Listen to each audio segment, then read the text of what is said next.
अस्सलाम वालेकुम दोस्तों, उम्मीद है कि आप लोग ठीक हैं, खैरियत से हैं। अल्लाह ताला की ज़ात आपका दिन हमेशा की तरह खैरियत आफियत से गुजरे। हमारी दुआएं आपके साथ हैं। दोस्तों, आज का जो वीलॉग है ना, इसको रूटीन से हट के लेना है। हर रोज़ सोशल मीडिया पर ऐसी चीज़ें होती हैं जो हमारे लिए उसमें हमारे लिए सीखने के लिए बहुत कुछ होता है, लेकिन हम लोग सिर्फ़ उसको सुनते हैं, उस पर या वाह करते हैं या उस पर अफसोस का इजहार करते हैं, बल्ले बल्ले करते हैं और आगे निकल जाते हैं। कुछ चीज़ें ऐसी होती हैं जो हमारे लिए सीखने का अमल भी होती हैं, हमारी ज़िंदगियों का हिस्से होते हैं।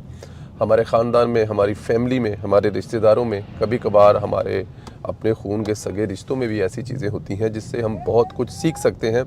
और उन मुसीबतों से, जो मुसीबतें हमारे अजीज़ों पर या हमारे किसी वाकफ़कार पर आती हैं, उससे बच सकते हैं अगर हम उसमें थोड़ी सी एहतियात करें या उससे कुछ लर्न करें या उससे कुछ सीखें।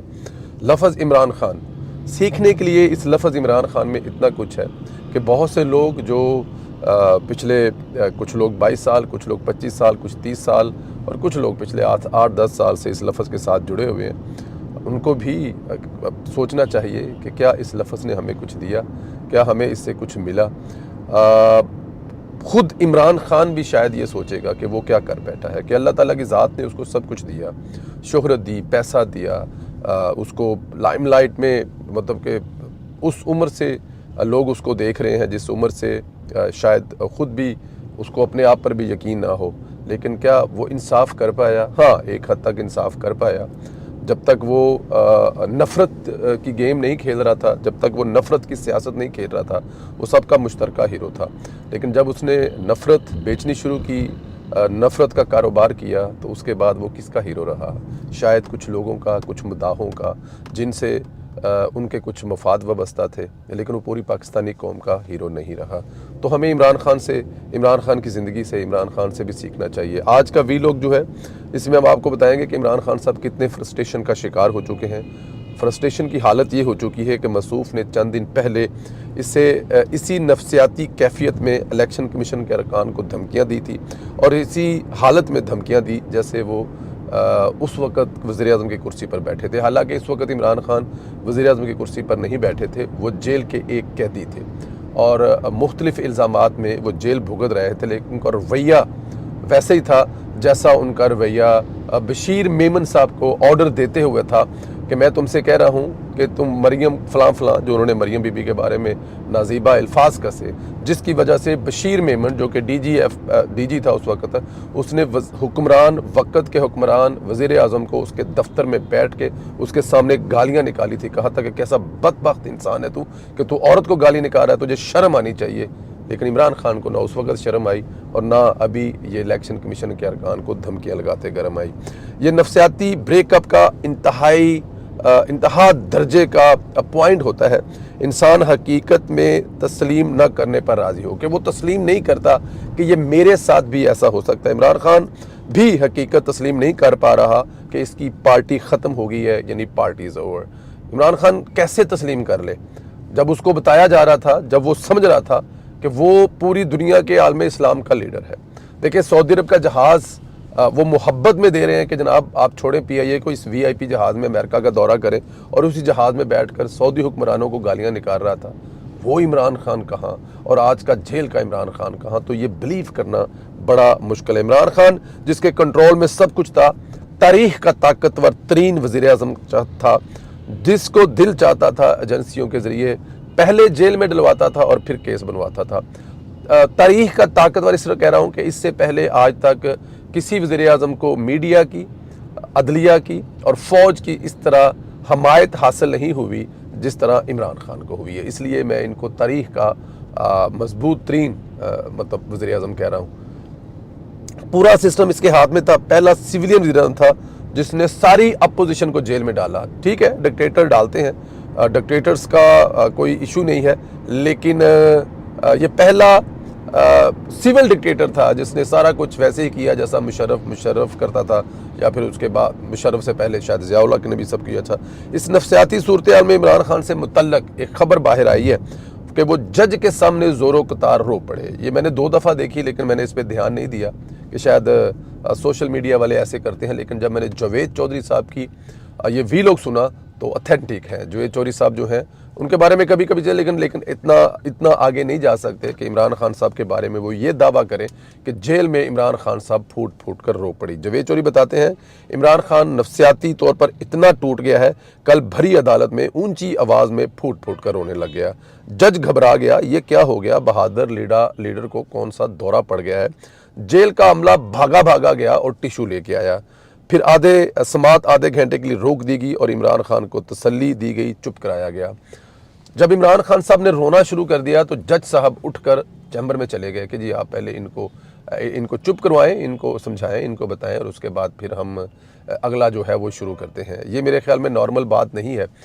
ये कोई गली मोहल्ले का बच्चा लड़का नहीं है जो इस तरह जेल में, ये इमरान खान साहब हैं। अच्छा, अमजद परवेज साहब जो कि नैब के वकील हैं, और जब उन्होंने ये सिचुएशन देखी तो वो इमरान खान साहब के पास आए। उन्होंने खान साहब के कंधे पर हाथ रखा और कहा कि खान साहब आप अपनी फैमिली के साथ बात करें, रिलैक्स हो जाएं, हम थोड़ी देर के बाद आ जाएंगे, ऐसी कोई बात नहीं है, आप बिल्कुल अपना टाइम लें। दोस्तों, इमरान खान साहब को नैब का वकील टाइम दे रहा है, जज साहब हैं वहाँ से उठ कर चले गए हैं और खान साहब इतना फूट फूट कर रोए हैं कि उनके लिए टिश्यू लाने पड़े हैं। ये इमरान खान साहब जो हैं, जो कहते थे कि मैं इनको रुलाऊंगा, उनको किसी ने नहीं रुलाया, खान साहब ने खुद अपने आप को रुलाया है। इस वक्त नवाज शरीफ ने कभी ये नहीं कहा कि इसको अंदर कोई मशीन ना दो एक्सरसाइज वाली, इसको साइकिल ना दो, इसको देसी मुर्गी ना दो, इसके घर वाले को मिलने दो, ये नवाज शरीफ ने नहीं कहा। जब से पाकिस्तान में आया हमने एक लफ्ज़ इमरान खान के बारे में नहीं सुना। जो उसकी सहूलतें हैं, जो उसको दे रहे हैं, उसकी बनती हैं। सारी अपोजिशन को रुलाने वाला कल जब खुद फूट फूट कर रो रहा था, जेल का अमला टिश्यू ला कर दे रहा था, जज और अपोजिशन का वकील भी हमदर्दी कर रहा था, तो फिर मेरे ख्याल में इमरान खान साहब इससे ज़्यादा और क्या टूट सकते हैं। अंदाज़ा करें कि इमरान खान जो कहता था कि जेल मेरा कुछ नहीं बिगाड़ सकती, कितना टूट चुका है। हालांकि जेल में इमरान खान को घर वाला माहौल मिला है, देसी मुर्गी, बकरा, एक्सरसाइज मशीन समेत मुंह से जो निकालता है वो उसको मुहैया कर देता है। दूसरी तरफ अंदाजा करें कि नवाज शरीफ को अटक की काल कोठरी में बंद कर दिया गया था। अडयाला में बीवी से बात तक नहीं करने दी जाती थी। फिर वो रोया तक नहीं, उफ तक नहीं की। जब कहा जेलर से कि तुम्हारे सामने इतने फ़ोन पड़े और मेरा दिल घबरा रहा है, सिर्फ मेरी बेटे से बात करवा दो, खुद बात करके पूछो कि मेरी बीवी की तबीयत कैसी है, नहीं करवाई गई। लेकिन उफ तक नहीं की, रोया नहीं, शिकवा नहीं किया। लेकिन यहाँ है इमरान खान साहब जो मुंह से निकालते हैं उनको मिलता है। इमरान खान जैसे मर्द से तो मरियम नवाज औरत कई दर्जे बेहतर साबित हुई, जिन्होंने हर तरह के हालात में जेल में तकलीफ़ें बर्दाश्त की और सीसा पलाई दीवार बनकर। जब मरियम नवाज साहिबा जेल में गई थी, वो मौसम आप लोगों को याद है, हबस वाला मौसम था, एसी की ऑफर की गई थी, तो मरियम ने कहा था जैसे बाकी की जेल की औरतें बर्दाश्त कर रही हैं, कैदी बर्दाश्त कर रहे हैं, मैं भी बर्दाश्त कर लूँगी। कोई एक्स्ट्रा सहूलत नहीं मांगी थी, औरत होकर मुकाबला किया। और यहाँ पर दुनिया की हर सहूलत के साथ भी इमरान खान साहब टूटे हुए हैं। खैर, मेरे पास ये भी खबर है कि एक समात पर बुशरा बीबी भी इमरान खान के गले लग कर रोई और ऊंची आवाज़ में रोई। इस दौरान कुछ सहाफ़ी भी जेल में थे जो समात को कवर कर रहे थे। सहाफ़ियों ने पूछा तो अलीमा ने कहा यह हमारा फैमिली मामला है, यानी फैमिली में कोई लड़ाई चल रही है। अब कौन सी लड़ाई चल रही है हमें नहीं पता। अब यहाँ पर अलीमा खान साहब भी वहाँ पर मौजूद थी, लेकिन रो कौन रही थी? बुशरा बीबी इमरान खान के गले लगकर ऊंची ऊंची आवाज़ में रो रही थी। जैसे कह नहीं कहते कि वो खुदा ना करे किसी की फौतगी हो, साढ़े पिंडा थामा जो बुढ़ियाँ एक दूजे दे गल ला के वैन पा दियाँ ने, वो गल लग के वैन पाने वाली बात थी जो खान साहब के गले लगकर बुशरा बीबी जो है वो वैन डाल रही थी। बुशरा बीबी ने रो रो कर इमरान खान से बहनों की शिकायतें लगाईं। शायद बुशरा बीबी और अलीमा खान में काफ़ी लड़ाई चल रही है। मुझे आज तक औरतों की समझ नहीं आई। ये औरतें ये नहीं देखी कि उनका मर्द, उनका भाई किस हालत में है। वो जेल में है, लंबी सज़ा काट रहा है, बहुत सारे उस पर केसेस हैं, लेकिन बहनों को और बीवी को, ये शायद इमरान खान की बहनें नहीं अकेली, या शायद इमरान खान की बीवी नहीं अकेली, ये हमारे कल्चर ही हमारा ऐसे है कि बुढ़ियाँ नहीं वेंदियां कि बंदा किस दुख तकलीफ न लाया है। जो घर वड़दा है तो माँ लहदा शिकायत कर दी है, तो बुढ़ी लहदा शिकायत कर दी है, तो बंदा फड़ के बस जुत्ती ला लेंदा फिर। लेकिन खान साहब ने वहाँ पर कोई जुत्ती छुत्ती नहीं लाई, क्योंकि दोवें बड़ियाँ प्यारियाँ ने, भैनां भी प्यारियाँ ने, तो बुशरा बीबी भी प्यारी है। खैर, दूसरी तरफ हम देखते हैं कि जब नवाज शरीफ जेल में होते हैं तब पूरा शरीफ खानदान समेत पार्टी पहले से ज़्यादा मतलब कि मजबूत होती है। लेकिन खान साहब की पार्टी और खान साहब का फैमिली की टूट फूट जो है वो देख लें। इधर खान साहब की पार्टी भी टूट गई और खान साहब का ख़ानदान भी टूट गया। दोनों ही बुरी तरह और बुरी हालत में जो है वो टूटे पड़े हैं। कल आपको बताया था कि पीटीआई के वकला इमरान खान और पार्टी की रही सही तबाही मचा रहे हैं। आज पेशावर हाई कोर्ट में बल्ले का जो निशान है वापस लेने पर केस लगा हुआ था। जज सुबह से बेंच में बैठे वकला को आवाज़ें दे रहे थे, लेकिन पीटीआई का कोई वकील था ही नहीं। जज ने पूछा वकील अभी तक क्यों नहीं आया, तो पता चला धुंध की वजह से नहीं पहुंच सके। आप अंदाज़ा करें कि बल्ले के निशान पर पीटीआई का इलेक्शन स्टेक पर लगा हुआ है और वकला की संजीदगी का आलम यह है कि एक दिन पहले पेशावर ना आ सके। होना तो ये चाहिए था कि एक रात पहले पहुंचे। आपको भी पता है, मुझे भी पता है, अगर मुझे सुबह 9 बजे कोई फैसलाबाद काम होगा तो मैं रात को जाऊंगा, होटल में रहूं, किसी अजीज़ के पास रहूं, दोस्त के पास रहूं, लेकिन मैं रात को चला जाऊंगा क्योंकि सुबह 9 बजे मेरा अदालत में टाइम है, या 9 बजे मेरी पेशी है, या 9 बजे मेरी मीटिंग है, या 9 बजे किसी के साथ मैंने ब्रेकफास्ट करना है। तो आई विल नॉट वेट कि नेक्स्ट डे जाऊँगा 6 बजे। हाँ, गर्मियाँ होती हैं तो ऐसे, मैं खुद अभी इस्लामाबाद में हम लोग गए हैं, मियाँ साहब की 4 पेशियों पर गए हैं। हम लोग सुबह सुबह निकलते थे, लेकिन जिस दिन धुंध थी was affected। 9:30 बजे मोटरवे खुला लाहौर से, शेखुपुरा से कुछ लोगों ने साथ में जाना था और भी लेट हुए।